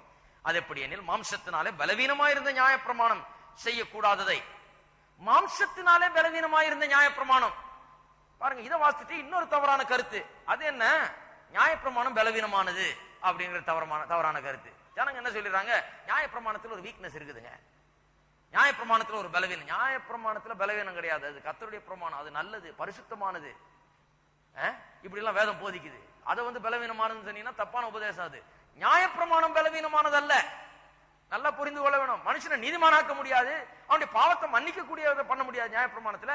ஆனா பலவீனம் அதுல இல்ல. நியாயப்பிரமாணத்துல மாம்சத்தினாலே பலவீனமாயிருந்த நியாயப்பிரமாணம் சொல்லுகிறது. நியாயப்பிரமாணத்துல பலவீனம் இல்ல, நம்முடைய மாம்சத்துல பலவீனம் இருக்குது. நியாயப்பிரமாணம் 10 கற்பனை அருமையான காரியங்களை போதிக்குது, அதுல ஒண்ணும் பலவீனம் இல்ல, அது தூய்மையான காரியங்களை போதிக்குது. எங்க பலவீனம்? என் மாம்சத்துல இருக்குது, என்னால அது செய்ய முடியல. ஒரு உதாரணம் சொல்றேன் கேளுங்க. தோட்டத்துல வேலை செய்றீங்க, ஒரு மம்முட்டி எடுத்துக்கிட்டு போய் கொத்தி கொந்தி எல்லாம் பண்ணிட்டு இருக்கிறோம். திடீர்னு அங்க பார்த்தா ஒரு கல் இருக்குது, அதை போட்டு அடிச்சுட்டு இருக்கோம். திடீர்னு பார்த்தா இந்த மண்வெட்டியினுடைய இந்த கைப்பகுதி பிச்சுக்கிட்டு வந்துடுது. இந்த கைப்பகுதி பாருங்க, இது உட்ல செய்திருக்காங்க, மரத்துல செய்யப்படுகிறது, செய்து அதை பொருத்திடுறாங்க. அந்த ஆக்சுவல் மண்வெட்டி, இந்த வெற்ற பகுதி அது இரும்பால செய்யப்பட்டது. இப்ப எது உடைஞ்சது? உடையக்கூடிய பகுதி தான் உடைஞ்சது. எதுல ரெண்டுத்துல இந்த ரெண்டு பகுதியால் நிறைஞ்சிருக்குது. ஒரு பக்கம் இரும்பு, இன்னொரு பக்கம் மரத்தினால் செய்யப்பட்ட ஒரு பகுதி. இதுல இரும்பு உடையவே உடையாது, இந்த மரத்தினால் செய்யப்பட்டிருக்கிற கைப்பிடி தான் உடைய முடியும். கொஞ்சம் கல் அதிகமா இருக்கும் போது, ரொம்ப ஓங்கி அடிக்கும் போது, பிடிச்சு இழுக்கும் போது இது கையோட வந்துருது. மண்வெட்டி வீக்கு இல்ல, அதனுடைய கைப்பிடி தான் வீக்கு. அது போலதான் நியாயப்பிரமாணம். நியாயப்பிரமாணம் நம் மூலமாய் கிரியை செய்ய வேண்டியதா இருக்குது, நாம் அதை நிறைவேற்ற வேண்டியதா இருக்குது, நாம் அதன்படி செய்ய வேண்டியதா இருக்குது. அப்படி செய்யணும்னு வரும்போது வீக்னஸ் நியாயப்பிரமாணத்தில் இல்ல, எதுல இருக்குது? நமக்குள்ள இருக்குது. மாம்ச பலவீனம், நாம் பாவிகள், நம்மால் அது செய்ய முடியாது. ஆகையால் தான் நியாயப்பிரமாணத்தினால் அதை செய்ய முடியவில்லை. நியாயப்பிரமாணத்தை ஏன் செய்ய முடியலன்னா, பலவீனம் மனுஷனுடைய பாவ சுவாபத்தில் இருக்கிறது. மனுஷனுடைய பாவம் நீங்கணும். அவனுடைய பாவம் நீங்க வேண்டும் என்றால் அவன் நியாயப்பிரமாணத்திலிருந்தே விடுதலை ஆகணும். அப்படிதான் அவனுடைய அந்த பாவத்தின் சக்தியிலிருந்து அவன் விடுதலையாக முடியும். இதுதான் பவுல் அப்போஸ்தலனுடைய கருத்து. மாம்சத்தினாலே பலவீனமாயிருந்த நியாயப்பிரமாணம் செய்யக்கூடாததை தேவனே செய்யும்படிக்கு. நியாயப்பிரமாணம் ஏன் செய்ய முடியல? அதை மனுஷனை நீதிமானாக்க முடியலன்னா மனுஷன் வீக்னஸ். நியாயப்பிரமாணத்தின்படி ஒரு மனுஷன் செய்தா அவன் நீதிமான் ஆகலாம், ஆனா எந்த மனுஷனும் செய்ய முடியாது. ஆனா வீக்னஸ் மனுஷனுக்குள்ள இருக்கிறது. பாவம் வரும்போது அவன் அந்த கைப்பிடி உடையிறது போல இவனுடைய வீக்னஸ் வெளியே வந்துருது. பாவம் சோதனை வரும்போது இவன் விழுந்து போயிடுறான். ஒரு பாவ சோதனை வரும்போது இவனுடைய வீக்னஸ் வெளியே வந்துருது. ஆகையால தான் நியாயப்பிரமாணம் நல்ல காரியங்களை போதித்தாலும் அது ஒரு மனுஷனை நீதிமானாக்க முடியவில்லை. ஏன்னா மனுஷனுடைய வீக்னஸ்னால, மனுஷனுடைய மாம்ச பலவீனத்தினால. மூன்றாவது காரியத்தை பார்ப்போம். தேவன் நியாயப்பிரமாணத்தினால் செய்ய முடியாது, தேவன் செய்து முடித்தாராம். எப்படி செய்து முடித்தார்? என்ன செய்து முடித்தார்? இங்கதான் நம்முடைய சுவிசேஷத்தை குறித்து நாம் பார்க்க கடமைப்பட்டவர்களா இருக்கிறோம். பாருங்க, நியாயப்பிரமாணம் செய்ய முடியாதது, மனுஷனை பாவ மன்னிப்புக்குள்ளாக நடத்த முடியாதது, அவனை நீதிமானாக ஆக்க முடியாதது. அதைத்தான் ரட்சிப்பு செய்கிறது. அதனால்தான் அப்போஸ்தலனாகிய பவுல் ரோமர் 1ஆம் அதிகாரத்திலே சொல்லிட்டார், சுவிசேஷத்தை குறித்து நான் வெட்கப்படேன். இந்த சுவிசேஷத்தை குறித்து நான் வெட்கப்படல என்றார். ஏன் வெட்கப்படலன்னு விளக்குறார் அவர். ஏன் வெட்கப்படலையா? மனுஷனுடைய பாவ பிரச்சனையை நீக்குகிறது இந்த சுவிசேஷம் மட்டும்தான். இந்த சுவிசேஷத்துல தான் அடங்கி இருக்கிறது. மனுஷனுடைய பாவம் எப்படி மன்னிக்கப்பட முடியும்? அதற்கு வழிமுறைகள் தேவன் ஏற்படுத்தி வைத்திருக்கிற இந்த நற்செய்தியிலே தான் அடங்கி இருக்கிறது. மனுஷன் எப்படி நீதிமானாக்கப்பட முடியும்? தேவனுக்கு முன்பாக மனுஷன் எப்படி போய் நிற்க முடியும்? அதனுடைய கருத்துக்கள் இந்த சுவிசேஷத்துல தான் அடங்கி இருக்கிறது. நான் ரோமாபுரியிலே அதை பிரசங்கிக்க விரும்புகிறேன், இதை பற்றி நான் வெட்கப்பட மாட்டேன்ற. நிறைய பேர் இன்னைக்கு சுவிசேஷத்தை சொல்றதுக்கு வெக்கம். ரோமாபுரி இன்னைக்கு இருக்கிற நியூயார்க் பட்டணம் போல, இல்ல பெரிய பம்பாய் போல, சென்னை போல உள்ள பெரிய எல்லாம் படித்த அறிந்த மேதைகள் இருக்கிற ஊரு. அங்க படித்தவர்களும் பணக்காரர்களும் பெரிய செல்வந்தர்களும் வாழுகிற இடம். அங்க வந்து சுவிசேஷத்தை அறிவிக்கிறவர்கள் ஒரு விதமான பயம் அவர்களுக்குள்ள. என்ன பயம்னா, இவங்க மத்தியில போயிட்டு நான் இதை தான் நம்புறேன்னு சொல்லிட்டு என்னத்தை பிரசங்கம் பண்றோம் நம்ம? சிலுவையில் இவர் அறையப்பட்டாரு, இவர் அடிச்சாங்க, ரத்தம் அப்படியே கொட்டுச்சு, இவர் அரைஞ்சாங்க, துப்புனாங்க, அப்படியே தொங்க விட்டாங்க, துணியெல்லாம் எடுத்துக்கிட்டாங்க, இவர் அப்படியே ஏறக்குறைய நிர்வாணமா தொங்குனாரு அப்படிங்கிறத பிரசங்கிக்கிறோம். எப்படியா இவங்க கிட்ட பிரசங்கம் பண்றது? இவ்வளவு செல்வந்தர்களும், இவ்வளவு பெரிய ராஜாக்களும், இவ்வளவு பெரிய பிரபுக்களும், இவ்வளவு பெரிய ஆட்களும் இருக்கிற கல்வி மேதைகளும் நிறைந்த இடத்துல யாராவது ஒரு பெரிய மனுஷனை குறித்து போதித்து அவர் இப்பேற்பட்டவர், இப்பேற்பட்ட இடத்துல பிறந்தாரு, இந்த அரண்மனையில பிறந்தாராக்கும், இப்படி வாழ்ந்தாராக்கும், இவர் இவ்வளவு மேன்மையானவர், இப்படி இத்தனை குதிரை பூட்டின ரதத்துல போனாராக்கும், வந்தாராக்கும் அப்படின்னு போதிச்சா இவங்க கேட்பாங்க. சிலுவை வந்தாரு, ஒரு ஒரு சாதாரண புல்லணையில பிறந்தாரு, அவரு ஒரு ஒரு தச்சனுடைய குடும்பத்துல பிறந்தாரு, இப்படி வாழ்ந்தாரு, இப்படி மரித்தாருன்னு சொல்லும் போது எப்படி இப்பேற்பட்ட சமுதாயத்தில் இருக்கிறவர்கள் ஏற்றுக்கொள்வார்கள் என்று சுவிசேஷத்தை பிரசங்கிக்கிறதுல ஒரு தாழ்வு மனப்பான்மை மக்களிடத்துல. இவர் சொல்றாரு, எனக்கு அந்த தாழ்வு மனப்பான்மையே கிடையாது. ராஜாவா இருக்கட்டும், பிரபுவா இருக்கட்டும், யாரா இருக்கட்டும், உட்கார வச்சு நான் சொல்றேன் சுவிசேஷத்தை. ஏன்னா அவனுடைய பாவத்துக்கு பதில் இங்கதான் இருக்குது.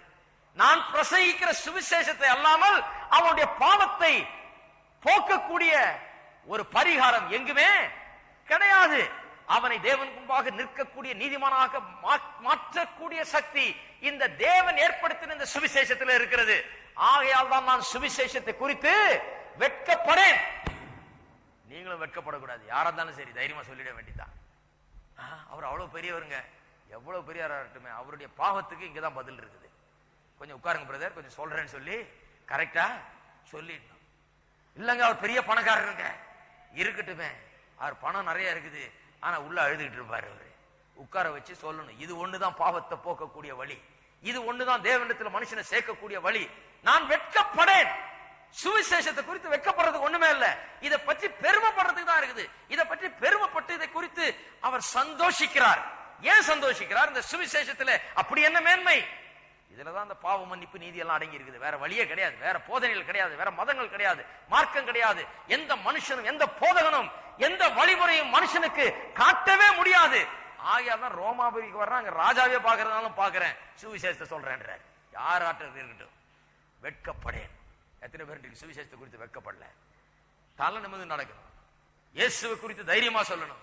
ஏன்? இதை தவிர மனுஷனுக்கு பாவத்திலிருந்து விடுபடுவதற்கு வேற வழியே கிடையாது. தேவனண்டையில வர்றதுக்கு வேற வழியே கிடையாது. வெட்கமே இருக்கக்கூடாது. நீ சுவிசேஷத்தை சொல்லி பாருங்க, பெரிய பணக்காரனா இருப்பான், அப்படியே அழுவான். நான் அந்த காலத்துல இதுல படிச்சுக்கிட்டு இருக்கும்போது, பைபிள் காலேஜ்ல படிச்சுட்டு இருக்கும்போது இந்த ஜெயிலுக்குள்ள போவேன். ஜெயிலுக்குள்ள போனா இங்க இந்த கருப்பு இனத்தை சேர்ந்த ஆட்கள் இருப்பான், 7 அடி உயரம் இருப்பான். அவன் தொட மட்டும், அவன் காலு மட்டும் என் சரீரம் மாதிரி இருக்கும், அப்படி இருக்கும். அவன் கையெல்லாம் அப்படி இருக்கும். ஒரு கையில் அப்படி கழுத்தை பிடிச்சான போச்சு, கோழியை திருகிற மாதிரி தெரியலாம். அப்பேற்பட்ட கழுத்து. அதுவும் நான் இத்தினுண்டு ஆளு, இந்தியா தேசத்துக்காரன், என்ன பார்த்தாலே அவன் என்ன எவ்வளவுண்டா இருக்கான் ஆளுன்னு பார்ப்பான். அப்ப இன்னும் ஒல்லியா வேற இருப்பேன், ரொம்ப நொடிஞ்சு போய் ரொம்ப ஒல்லியா இருப்பேன். அந்த ஜெயில கொண்டு போய் என்ன பிரசங்கம் பண்ண விடுவாங்க. அந்த ஜெயில கொண்டு போய் அங்க ஒரு பியானோ இருக்கும், அதை போட்டு வாசித்துக்கிட்டு ஒரு பாட்டை பாடி இயேசுவை பற்றி பாடிக்கிட்டே சொல்லுவோம் பாருங்க. அப்பேற்பட்ட உயரம், இப்பேற்பட்ட மசில்ஸ், இப்படி உட்காந்துக்கிட்டு பெருமையா உட்கார்ந்துட்டு இருக்கிறவன் திடீர்னு கண்ணீர் விட்டு அழ ஆரம்பிப்பான். பாடும்போது, இயேசுவை குறித்து சொல்லும் போது, இயேசுடைய அன்பை குறித்து சொல்லும் போது, இயேசு எப்படி நம்முடைய பாவத்தை சுமந்தார் என்று பாடி அவனுக்கு சொல்லும் போது அப்படியே கண்ணீர் விடுவான். முடிஞ்ச உடனே வந்து குழந்தை மாதிரி நிற்பான். அப்படி வந்து கொஞ்சம் ஜெபம் பண்ணுங்க அப்படின்னு, அப்படியே கண்ணீர் தார தாரையா வரும். எப்பேற்பட்ட மனுஷனா இருந்தாலும் பயப்பட. அன்னைக்கு நான் கத்துக்கிட்டேன், எப்பேற்பட்ட இவன் எவ்வளவு உயரமா இருக்கட்டா என்ன, எத்தனை பேரை கொலை பண்ணியிருந்தா எனக்கு என்ன, எப்பேற்பட்ட ஆளா இருந்தா என்ன, இந்த சுவிசேஷத்துலதான் வல்லமை இருக்குது. அதனால இவனுக்கு சொல்லணும், இதை குறித்து நான் வெட்கப்படேன் என்று அப்போஸ்தலனாகிய பவுல் சொல்லுகிறார். இதை அறிஞ்சுக்கிட்ட இந்த சுவிசேஷம் என்னன்னு புரிஞ்சா வெட்கப்படவே மாட்டோம். அந்த மேன்மையை கொஞ்சம் சொல்றேன். முதலாவது வார்த்தை என்னங்க, ரோமர் 8ஆம் அதிகாரம் 3ஆம் வசனத்தில் சொல்லுகிறார், அப்படி எனில் மாம்சத்தினாலே பலவீனமா இருந்த நியாயப்பிரமாணம் செய்யக்கூடாததை தேவனே செய்யும்படிக்கு. சுவிசேஷம்னா என்ன? அது தேவனுடைய செயல். ஹலோ, இது மனுஷனுடைய செயல் இல்ல. வெளியில சில வழிமுறைகள்லாம் சொல்றாங்க, தேவனை கண்டடையறதுக்கு இப்படி வா, இந்த மலைக்கு வா, இந்த குளத்துக்கு வா, இங்க வந்து முழுகு, இங்க வந்து அதை பண்ணு, இதை பண்ணு, வெள்ளியை கொண்டு வா, பொண்ணை கொண்டு வா, அதை செய்து கொண்டு வா, இவ்வளவு பணத்தை கொண்டு வா, இவருக்கு அவ்வளவு கொடு, அவருக்கு இவ்வளவு கொடு, அங்க வா, இங்க வா, இவர் விசேஷமானவர், இதெல்லாம் சொல்லிட்டு இருக்கிறாங்க. ஒரு ஆள் சொல்றாரு, நான் 250 மைல் நடந்தே போனங்க, காலில் கொப்பளமா வந்ததுங்க, ஆனா தேவனை கண்டடையணும், எனக்கு அதுதான் பக்தி மார்க்கம் தான் முக்கியம், ஆகையால் நான் நடந்தே போனேன், காலு தேய தேய நடந்து போனேன், அப்புறம் அங்கிருந்து உருண்டே வந்தேங்க. நல்லா கவனிங்க, விளையாட்டுக்கு சொல்லல, அது என்ன சொல்லிட்டு இருக்காரு, இவருடைய செயலை. நான் என்ன செய்தேன், எவ்வளவு தூரம் நடந்தேன், நான் எவ்வளவு கொடுத்தேன், எவ்வளவு தங்கம் கொடுத்தேன், எவ்வளவு வெள்ளி கொடுத்தேன், நான் எவ்வளவு காசு கொடுத்தேன், நான் எவ்வளவு விரதம் இருந்தேன், நான் என்ன பண்ணேன், நான் எப்படி 40 நாள் நான் கறி மீன் சாப்பிடாம இருந்தேன், நான் எப்படி 40 நாள் உடைய மாத்திக்கிட்டேன், நான் எப்படி தாடியை வளர்த்தேன், நான் எப்படி இதை பண்ணேன், எல்லாம் இவனுடைய செயல். வேதம் சொல்லுகிறது தேவனே செய்யும்படிக்கு, வேற யாரும் செய்யக்கூடாது. அதை சுவிசேஷத்தினுடைய மேன்மை இதுதான். இது மனுஷனுடைய செயல் கிடையாது, இது முற்றிலுமாய் முழுக்க முழுக்க தேவனுடைய செயல். மனுஷனுக்கு இதுல பங்கே கிடையாது. அதுதான் இந்த சுவிசேஷத்தின் மேன்மை. அதனாலதான் 1ஆம் அதிகாரத்தில் சொல்லுகிறார், the gospel of God, தேவனுடைய சுவிசேஷம். இது மனுஷன் சொல்ற சுவிசேஷம் இல்ல. நான் எவ்வளவு தூரம் நடந்தேன், எங்க இருந்து உருண்டேன், என்ன பண்ணேன், நான் எவ்வளவு கொடுத்தேன், நான் எவ்வளவு விரதம் இருந்தேன், அது மனுஷனுடைய சுவிசேஷம். இந்த நற்செய்தி, நான் பிரசங்கிக்கிற சுவிசேஷம், இது தேவனுடைய சுவிசேஷம்.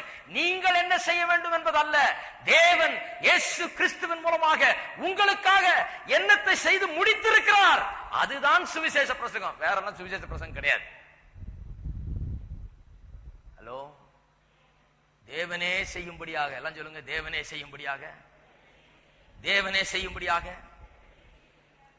அப்படின்னா என்ன அர்த்தம், மனுஷனால ஒண்ணும் செய்ய முடியாது. நம்ம உபதேசமா என்ன, மனுஷன் ஒண்ணும் செய்ய முடியாது, அவன் பாவி, ஹோப்லெஸ் சின்னர், அவன் நிர்கதியற்ற பாவி, அவனால அவனுடைய ரட்சிப்புக்குன்னு ஒண்ணும் செய்ய முடியாது.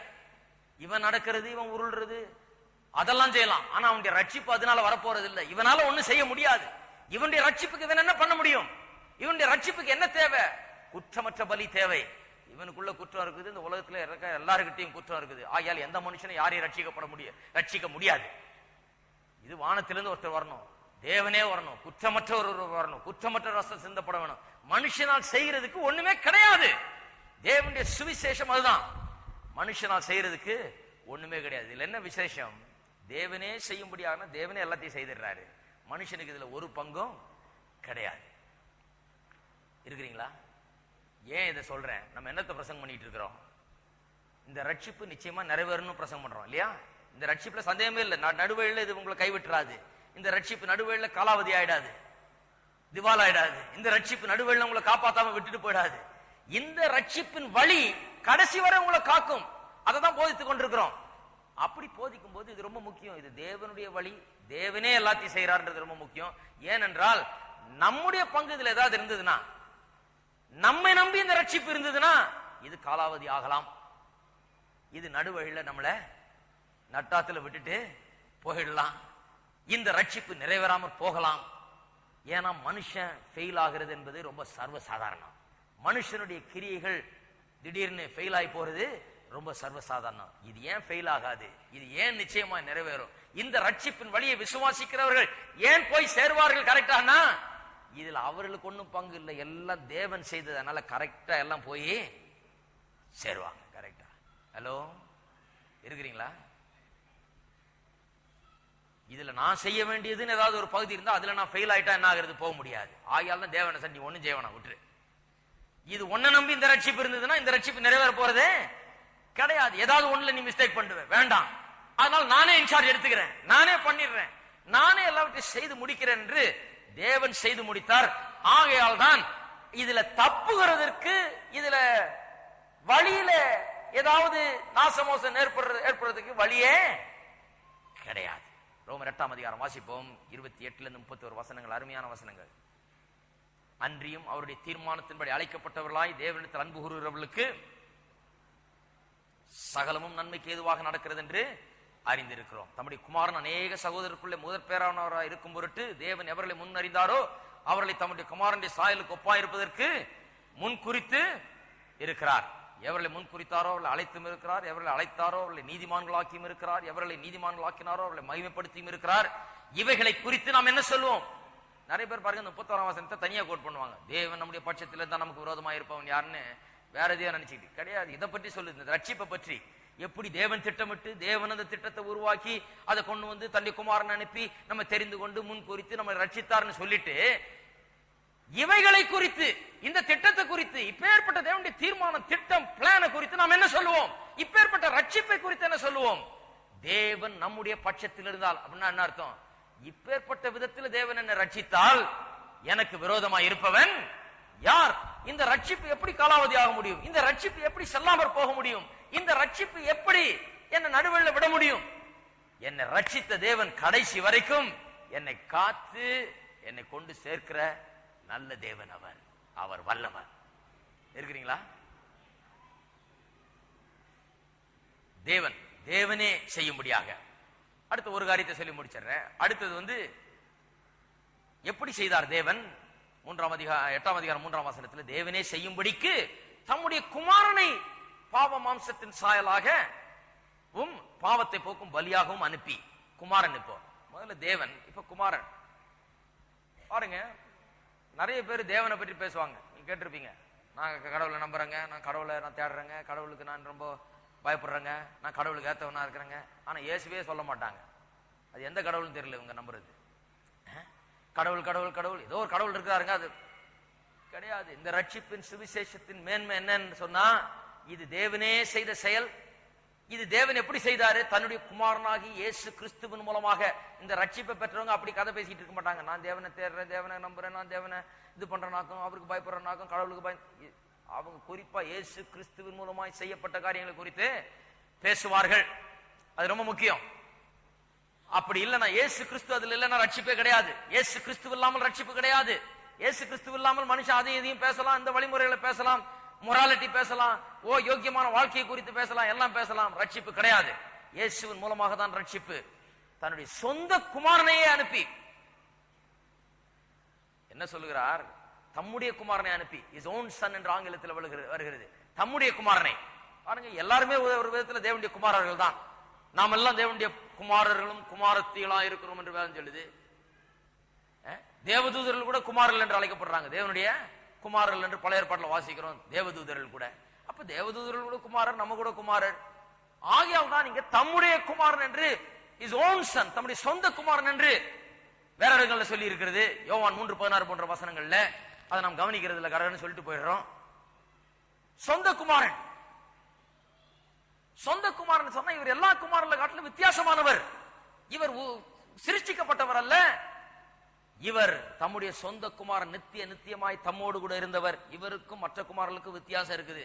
அந்த குமாரனை பற்றி இங்க பேசுகிறோம்.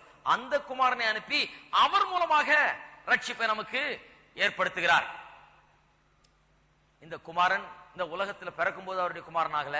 இந்த உலகத்தில் பிறக்கும் போது அவருடைய குமாரன் இந்த உலகத்துக்குள்ள நுழைஞ்சார், அவ்வளவுதான். 2000 வருஷத்துக்கு முன்னாலே டிசம்பர் 25ஆம் தேதி இந்த குமாரன் பிறந்தார் நினைச்சுக்காதீங்க. அவர் இருக்கிறார் எப்போல இருந்து, நித்தியமா இருக்கிறார். 2000 வருஷத்துக்கு முன்னால இந்த உலகத்துல மாம்சமாய் நுழைந்தார், அவ்வளவுதான். அந்த உலகத்துக்குள்ள என்ட்ரி, அவ்வளவுதான். சிலர் நினைக்கிறாங்க உயிர்த்தெழுதல் நாளிலே இதோ நீ இவர் நேசகுமாரன் தேவன் சொன்னாரே உயிர்த்தெழுந்த போது, அதை வைத்துக் கொண்டு நினைக்கிறார்கள் உயிர்த்தெழுதல் நாளிலே இவர் குமாரன் ஆனார்னு. அன்னைக்கு ஆவல குமாரனா, ஏற்கனவே குமாரனா இருந்தார்.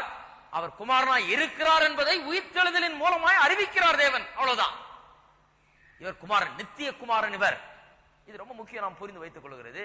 ஏனென்றால் அப்பதான் நமக்கு தேவனுடைய அன்பு என்னன்னு விளங்கும்.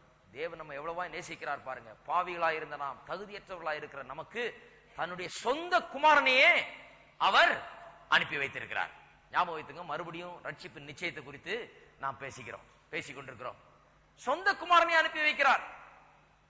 இதுதான் இந்த ரட்சிப்பு நிச்சயத்துக்கு ரொம்ப அடித்தளமாக இருக்கிறது, பவுண்டேஷனாக இருக்கிறது. என்ன பவுண்டேஷன்? எப்படி நம்முடைய ரட்சிப்பு இவ்வளவு நிச்சயம் சொல்லலாம்? இது தேவனாலே செய்து முடிக்கப்பட்ட ரட்சிப்பின் திட்டம். ஆகையால் இது நிச்சயம், மனுஷனுக்கு இதுல பங்கே கிடையாது. அது மட்டும் இல்லாமல் இன்னொரு நிச்சயத்துக்கு இன்னொரு பாயிண்ட் என்ன? இது தேவனாலே செய்து முடிக்கப்பட்ட திட்டம் மட்டும் கிடையாது, தன்னுடைய சொந்த குமாரனையே இதுல ஈடுபடுத்தி, அதை அவரையே இன்வால்வ் பண்ணி, அவரையே அனுப்பி, அவரே மரிக்க செய்து, அவரை உயிரோடு எழுப்பி, அவரை வச்சு உழவு பண்ணிருக்காரு. ஆகையால் இந்த ரட்சிப்பின் திட்டம் நிறைவேறாமற் போகவே போகாது. நிறைய பேர் சொல்றாங்க, ஒருத்தர் கேட்டார், ஏயா ஆதாம உண்டாக்குனார், அந்த ஆள் என்னன்னா அப்படி பண்ணிட்டு போயிட்டாரு, எல்லாரையும் பாவத்துல தள்ளிட்டு போயிட்டாரு. அடுத்தது இப்படித்தானே ஆக போகும். இப்படியும் தேவன் என்ன பண்ணாலும் மறுபடியும் போய் பாவத்தில் எல்லாரையும் தள்ள போறான். இன்னும் 2வது ஒரு ஆதாம உண்டாக்குனாலும் இப்படிதான் ஆகும் உலகம். அதனாலதான் 2வது ஆதாம ஆண்டவர் உண்டாக்கல. ஹலோ, ஆதாம் பாவம் செய்து எல்லாரையும் பாவத்துல தள்ளலான்னு ஆண்டவர் வந்து எல்லாரையும் எல்லாரையும் அழிச்சு போட்டு நான் திருப்பி மறுபடியும் ஆரம்பிக்கிறேன். இரண்டாவது ஆதாம ஆண்டவர் உண்டாக்கவில்லை. என்ன பண்ணார்? தன்னுடைய சொந்த குமாரனை அனுப்பினார். ஏன்? அவர் ஆதாம் முதலாம் ஆதாம், இவர் கடைசி ஆதாம். இதுக்கப்புறம் ஆதாமே கிடையாது. ஏன்? இதுக்கப்புறம் ஆதாம்கள் தோல்வி அடைஞ்சு மனுஷனை பாவத்துல தள்ளினாதான் இன்னொரு ஆதாம் தேவை. வர வர நிறைய ஆதாம்கள் வர வேண்டியதா இருக்கும். இயேசுவை கடைசி ஆதாம் என்று வேதம் அழைக்கிறது. ஏன் அவர் கடைசி ஆதாம்? ஏனென்றால் இவர் ஒருபோதும் விழப்போகிறது கிடையாது. ஹலோ, இவர் ஒருபோதும் பாவம் செய்ய போறது கிடையாது. இவர் ஒருபோதும் தேவனை விட்டு தூர போக போறது கிடையாது. இவர் ஒருபோதும் பாவத்துல மனுஷனை கொண்டு போய் சேர்க்க போறது கிடையாது. இவர் ஒருபோதும் பாவத்துல மனுஷனை தள்ள முடியாது. ஆகையால் தான் சொல்றேன், நிறைய பேர் நினைக்கிறாங்க ஆதாம் அந்த காலத்துல இருந்த அந்த ஸ்தானத்துக்கு ஆண்டவர் நம்ம கொண்டு வந்துட்டாரு. கிடையாது, அதை விட பெட்டர் ஸ்தானத்துக்கு கொண்டு வந்துட்டாரு. நாம் ஆதாமுக்குள்ள இல்ல. ஆதாம் அந்த காலத்துல இருந்த ஸ்தானம் என்ன? அவன் பாவம் செய்யாதவனா இருந்தான். ஆரம்பத்துல எல்லாமே நல்லதா இருந்தது, எல்லாம் அருமையா இருந்தது, தேவனோட ஐக்கியமா இருந்தது. ஆனா திடீர்னு பாவம் செய்துட்டான். அந்த நிலை. ஆனா நம்ம தேவன் எந்த நிலைக்கு கொண்டு வந்திருக்கிறாரு? கிறிஸ்துவுக்கு உள்ள கொண்டு வந்துட்டாரு. இந்த கிறிஸ்து பாவம் செய்யாதவர், இவர் விழாதவர், இவர் தவறாதவர், இவர் குற்றம் செய்யாதவர், தேவனை விட்டு தூரம் போகவே முடியாது. ஆகையால் தான் என்னுடைய ரட்சிப்பு நிச்சயமாய் நிறைவேறும். நான் யாருக்குள்ள இருக்கிறேன்? கிறிஸ்துவுக்கு உள்ள இருக்கேன். அவர் விழுந்து போவாரா இன்னைக்காது? ஹலோ, விழவே முடியாது, விழவே முடியாது. நான் ஆதாம போல தேவன் என்ன திருப்பி உண்டாக்குனா ஒருவேளை திருப்பி விழுந்து போகலாம். அதனால்தான் அப்படி உண்டாக்கல. என்ன கொண்டு வந்து என்ன பண்ணிட்டாரு? கிறிஸ்துவுக்கு உள்ள வைத்து விட்டார். இனி நான் பத்திரமாக இருக்கிறேன். அந்த வார்த்தை புடிச்சுக்கணும். அதை எப்படி இருக்கிறேன்? பத்திரமா இருக்கேன். அவருக்கு உள்ள இருக்கிற கடைசி வரைக்கும் இதை நிறைவேற்றி முடிக்க வேண்டியது அவருடைய பொறுப்பு. ஏன்னா அவரே இதை செய்தாரு. அவரே செய்து மட்டுமில்ல, சொந்த குமாரனையே அனுப்பி அவரை வேற இதில் ஈடுபடுத்தி ரொம்ப வேலை நடந்திருக்குது. இது நிறைவேறாமற் போகவே போகாது. ஆகையால் தான் சொல்லுகிறார், கிறிஸ்துவுக்கு உட்பட்டிருக்கிறவர்களுக்கு, யாருக்கு? கிறிஸ்துவுக்கு உள்ளாயிருக்கிறவர்களுக்கு என்ன இல்ல? ஆக்கினை தீர்ப்பு கிடையாது. அப்படின்னா என்ன அர்த்தம்? ரொம்ப சிம்பிளா சொல்ல போனா, என்னைக்கும் அவர் நின்று பேபேன்னு முழிக்க வேண்டியதில்லை, பிசாசு இடத்துல முழிக்க வேண்டியதில்லை, தேவனுக்கு முன்பாக நிற்கும் போது முழிக்க வேண்டியதில்லை. தைரியமாய் இன்றைக்கும் என்றைக்கும் நிற்கக்கூடியவர்கள். ஆக்கினை தீர்ப்பே கிடையாது. எழுந்து நிற்போம். எனக்கு இன்பம் ஏதென கேட்டால் நான் காரணம் சொல்வேன். என் பாவம் நீங்கிற்றே, வம்பன் வந்தென்னை நோக்கி எங்கே நீங்கிற்றென்றால் தெம்பாய் நீங்கிற்றென்பே. அதை கல்வாரியின் ரத்தத்தாலே மூடியாச்சுதே, அவை வானம் பூமி போல நீங்கிற்றே. அன்பர் மறதி கடலுள்ளே ஆழ்ந்தது நன்றே, ஆவே சுத்தமானே. கர்த்தரோடு ஆசீர்வாதம். அதை கல்வாரியின் ரத்தத்தாலே மூடியாச்சுதே, அவை வானம் பூமி போல நீங்கிற்றே. அன்பர் மறதி கடலுள்ளே ஆழ்ந்தது நன்றே, ஆவே சுத்தமானே.